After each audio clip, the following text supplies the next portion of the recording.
बिस्मिल्लाहिर्रहमानिर्रहीम अस्सलाम वालेकुम। इसराइल की इंटेलिजेंस फोर्सेस ने इसराइल की आर्मी और गवर्नमेंट को वार्न किया है कि हमें खतरा ये है कि जुमे की नमाज के बाद किसी भी वक्त यानी जुमे की नमाज से लेकर अगले 24 से 48 घंटे में किसी भी वक्त ईरान की जानिब से मिसाइल फायर हो सकता है, ड्रोन मारा जा सकता है और किसी भी तर्ज की प्रॉक्सी का बहुत बड़ा हमला इजराइल में होने वाला है। अब इस सूरत हाल में आप जरा आज अखबारात उठाकर देखिए कि इस वक्त चल क्या रहा है। यानी इस वक्त हालत ये हो चुकी है कि तमाम अखबारात ये कह रहे हैं कि इजराइल की फोर्सेस हाई अलर्ट है, इजराइल में हमला होने वाला है और वहां पर जीपीएस डिसेबल कर दिया। यानी पूरे वर्ल्ड के अंदर सबकी नजरें इस जानिब है कि अब ईरान हमला क्या करने वाला है और पूरे का पूरा इसराइल हाई अलर्ट है। वो भी इस सूरत हाल में जब वहां पर छुट्टियां मनसूख है। लेकिन बड़ी डेवलपमेंट ये हुई है कि इसराइल की गवर्नमेंट की जानिब से कहा गया है कि अगर जंग छिड़ जाती है तो तमाम जितने स्टूडेंट्स हैं वो घर से बैठकर पढ़ेंगे, रिमोट लर्निंग जिसको कहते हैं। तमाम बच्चों के स्कूल बंद हो जाएंगे, कॉलेज यूनिवर्सिटियां बंद हो जाएंगी। सिर्फ और सिर्फ यानी हंगामी हालात में जो पढ़ने वाली सूरत हाल है वो घर की होगी। इसके अलावा कारोबार की सरगर्मियां मुअत्तल हो जाएंगी। और जो सबसे बड़ी सूरत हाल है कि इस वक्त रश लगा हुआ है इजराइल की सुपर मार्केट्स में, बावजूद इसके कि गवर्नमेंट ने मना किया है, लेकिन तमाम लोग वहां पर सामान खरीद रहे हैं और किल्लत हो गई है। और इतनी ज्यादा किल्लत हो गई है कि वहां पर खाने पीने का सामान, सब चीजें खत्म होना शुरू हो गई हैं। जिसके हाथ जो लगा है वो खरीद रहा है, किसी को कुछ नहीं पता। और ये इजराइल की तारीख में कभी भी इस तरह की सूरत हाल हमने नहीं देखी। 182 दिन जंग लगी है, लेकिन ऐसा मामला नहीं हुआ कि आपको ये कहना पड़े कि जी तमाम बच्चों को छुट्टियां हो जाएंगी, तमाम कॉलेज यूनिवर्सिटी बंद हो जाएंगे, तमाम सड़कें वीरान होने वाली हैं, तमाम लोग घरों में बैठे, कोई बाहर ना निकले और जुमे की नमाज के बाद कोई बड़ा हमला तैयार हो सकता है। इस वक्त बहुत ही ज्यादा इजराइल के लिए परेशानी की सूरत हाल है। इतनी ज्यादा परेशानी की सूरत हाल है कि इसराइल की मिलिट्री ने जो शेल्टर्स इन्होंने बनाए थे तेल अवीव में, असल में उनको बंद कर दिया था। अब वो इन शेल्टर्स को ओपन करने के लिए जा रहे हैं। असल में इसका क्या मतलब है? इसका ये मतलब है कि खतरा अब उनको ये पड़ गया है कि हालात बहुत ज़्यादा ख़राब होने वाले हैं। लोग खाने पीने की अशिया ले रहे हैं, हालात हमारे कंट्रोल से बाहर हो गए, हमने लोगों को बचाना है। और यहाँ पर इस दफ़ा डायरेक्ट हमला होगा। देखिए, ईरान ने आज तक डायरेक्ट हमला नहीं किया।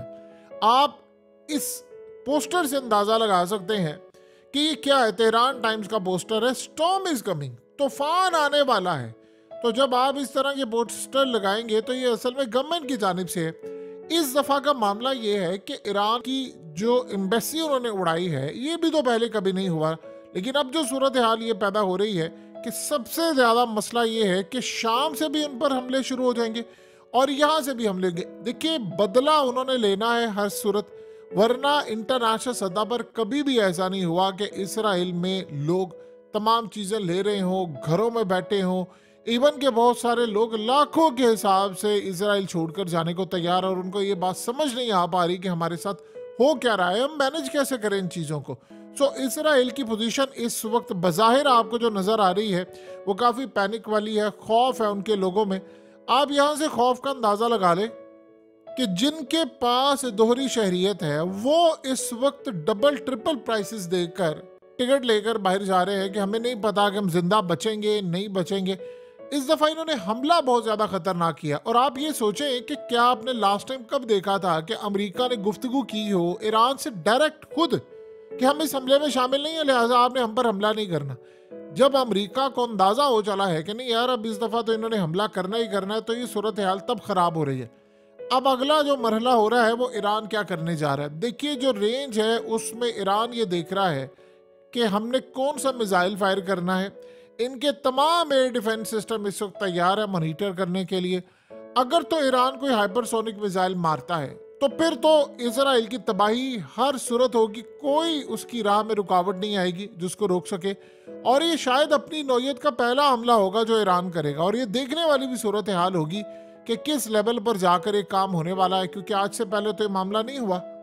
देखिए, शाम में असल में इसराइल की जो जुर्रत इतनी बड़ी है, ये क्या हुआ है इसराइल हमेशा से काम ये करता रहा कि जब 2011 में वहां पर खाना जंगी शुरू हुई थी तो उसके बाद पूरे का पूरा मुल्क तितर बितर हो गया। वो अलग बात है कि बशार अल असद की गवर्नमेंट को रूस ने और ईरान ने काफ़ी हद तक संभाल लिया, लेकिन आज भी मुल्क के कई हिस्सों पर यानी हालात ख़राब है। और ये जो गुलान हाइट्स के बहुत सारे इलाके इन्होंने लिए हैं, इसी वजह से लिए, वहाँ से हमले करते रहते हैं। लेकिन अब आप देखें ना, F-35 से आप आते हैं और आप 6 मिसाइल दाग देते हैं किसी भी एम्बेसी को, तो इसका मतलब है आपको बहुत ज़्यादा तकलीफ उठाना पड़ेगी।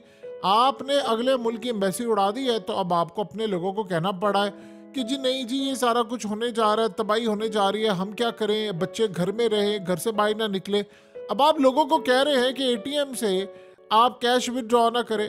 लोग लाइनों में लगे हुए हैं एटीएम के, पैसा निकलवा रहे हैं। बैंकों को उन्होंने कहा है कि आप ज़्यादा से ज़्यादा पैसा रखें।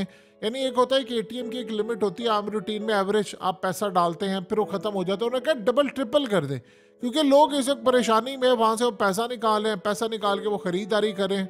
सो अब सूरत हाल तो क्लियरली इंडिकेट कर रही है कि इसराइल में पैनिक की सूरत हाल है। अब अगला मरहला जो है वो ईरान क्या कर सकता है और किस लेवल के मिसाइल मारेगा। देखिए, अगर तो ईरान ने प्रॉक्सी से हमला किया, यानी अगर तो वो प्रॉक्सी से हमला करेगा तो ये भी देखने वाला होगा कि क्या वो रॉकेट की बारिश करवा देगा लिबनान से, खुद मिसाइल मारेगा।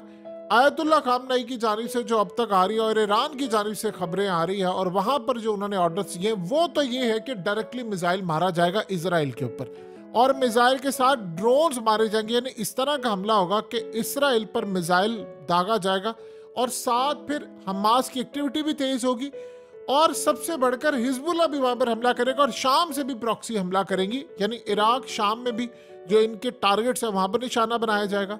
और इसके अलावा रूस की फौजें तो पहले ही गोलान हाइट्स में पहुंच चुकी हैं और वहाँ पर उन्होंने अपना झंडा गाड़ा हुआ है और सीधा उन्होंने इजराइल की जानिब अपना रुख किया हुआ है कि अगर आपके औकात यहाँ पर आकर ख़त्म नहीं होती तो हम आपको बताएंगे कि आपके साथ करना क्या है। तो बड़ी डेवलपमेंट्स इस वक्त ये हो रही हैं।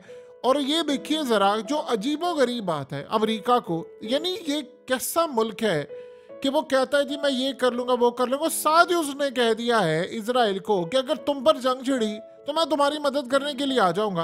यानी मेरे जेट्स भी पहुंच जाएंगे, हथियार वैसे।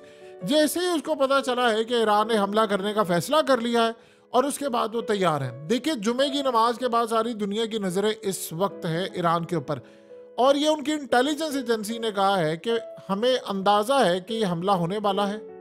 अब अमेरिका को ईरान ने इन्फॉर्म किया है स्विस एम्बेसी के ज़रिए तेहरान में। उन्होंने कहा है कि हम इजराइल पर बहुत बड़ा हमला करने वाले हैं और इजराइल के तमाम ऑब्जेक्टिव्स जो हैं उनको नाकाम बनाने वाले हैं, लिहाजा हम पीछे नहीं हटेंगे। अब आप अपनी तैयारी करके रखिएगा। यानी जो वो मना कर रहे हैं कि जी हमारा फलाना ये बन, यानी आप ये सोचें कि इसराइल को हथियार अमेरिका दे रहा है कि तुमने ईरान पर मारना है, गजा पर मारना है, इसराइल मारे जाकर रूस की फौजों को शाम के अंदर ये तमाम बढ़ाई करे, और उसके बाद आप ये प्लानिंग कर रहे हैं कि ऐसा नहीं होगा।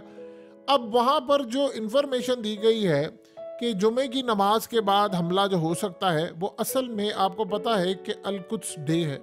ये आखिरी रमज़ान का जो जुमा होता है वो बड़ी अहमियत का हामिल है। लाखों के हिसाब से लोग आते हैं नमाज पढ़ने के लिए मुख्तलिफ जगहों पर, ख़ास तौर पर फ़लस्तीन में। तो इस सूरत हाल में उनको बताया गया है कि बैलिस्टिक मिसाइल, क्रूज मिसाइल और ड्रोन से हमला हो सकता है, और वन वे ड्रोन्स आएंगे। यानी ऐसे ड्रोन्स आ सकते हैं कि जो सिर्फ जाएंगे और जाकर क्लियरली, यानी आप ये सोचें कि इजराइल ने आगे से ये बात कह दी है कि अगर किसी वजह से, अमेरिका को उन्होंने कहा है कि अगर किसी वजह से हमारी सरजमीन पर हमला हुआ तो हम जंग छेड़ देंगे और आपको उस जंग में शमूलियत इख्तियार करना पड़ेगी। यानी आप ये सोच लीजिए कि इस वक्त उन्होंने क्लियरली उनको कहा है कि आपको इस जंग में हमारे साथ शमूलियत इख्तियार करना पड़ेगी।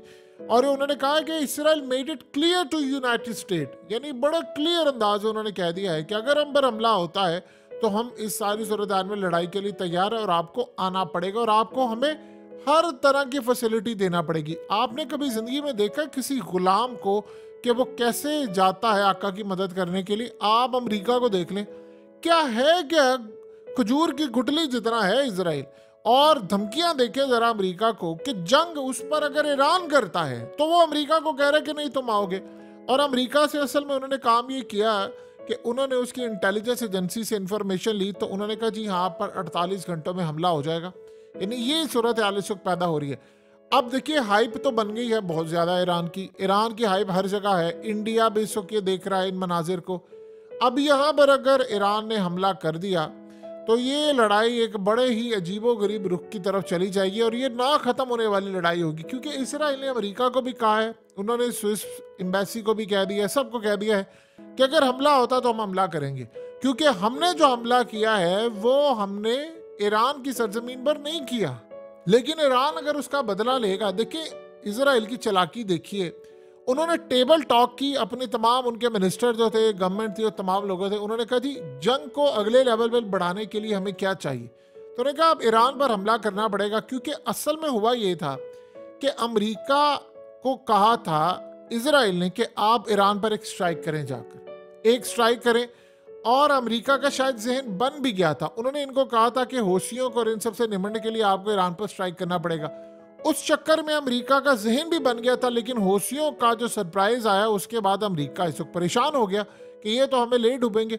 अब ये सारे का सारा जो मामला हो गया, उसके बाद वो बार बार इनको कहता रहा, यूरोप को कहा कि नहीं हमें ईरान पर हमला करना है, ईरान पर। वो काफ़ी देर से ये तैयारी कर रहा था।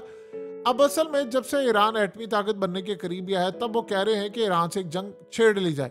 सो अब उन्होंने क्लियरली कर दिया है कि अगर यहाँ पर वो मिसाइल मारते हैं तो बदले में उनके F-35 और ये तमाम चीज़ें एक्टिवेट हो जाएंगी।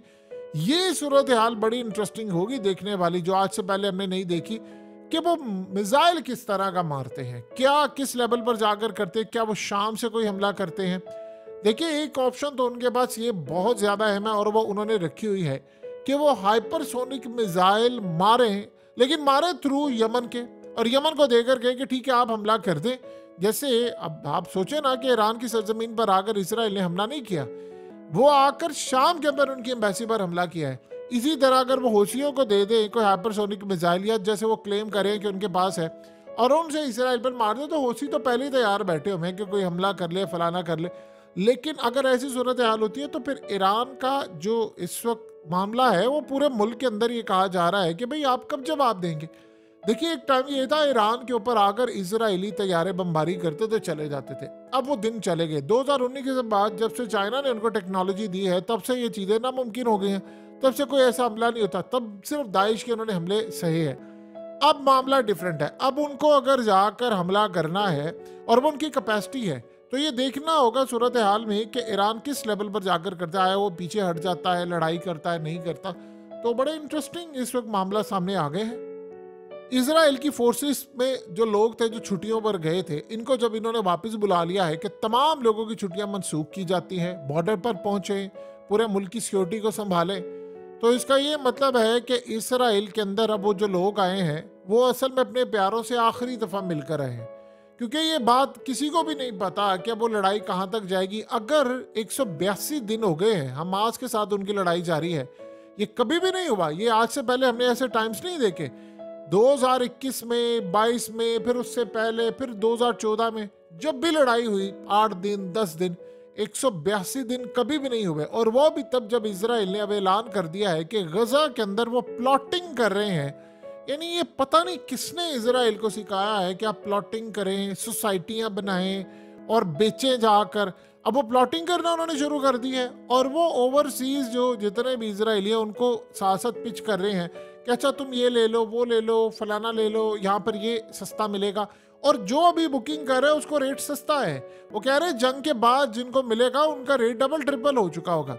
यानी आप सोचे जरा, आप किसी के घर में घुसते हैं, उसका इलाका आपने तोड़ दिया, खा लिया, और अब आप बेच रहे हैं उसको।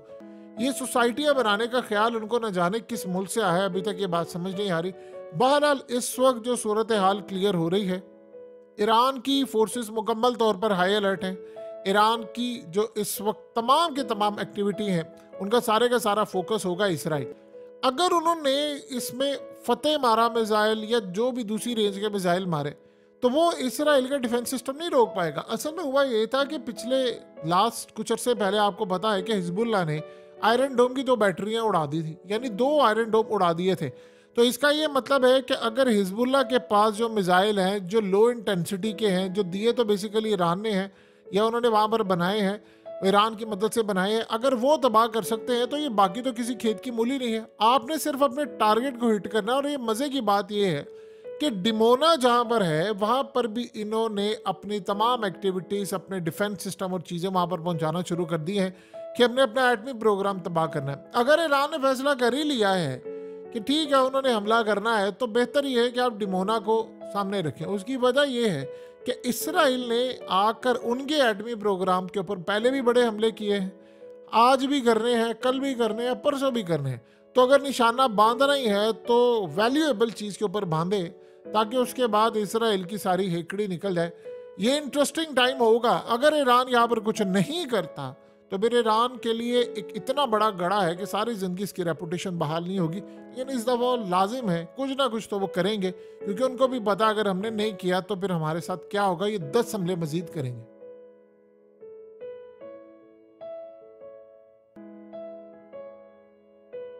हकीकत टीवी को सब्सक्राइब करना मत भूलें, वीडियो को लाइक करें, शेयर करें और कमेंट सेक्शन में अपनी राय का इजहार ज़रूर करें।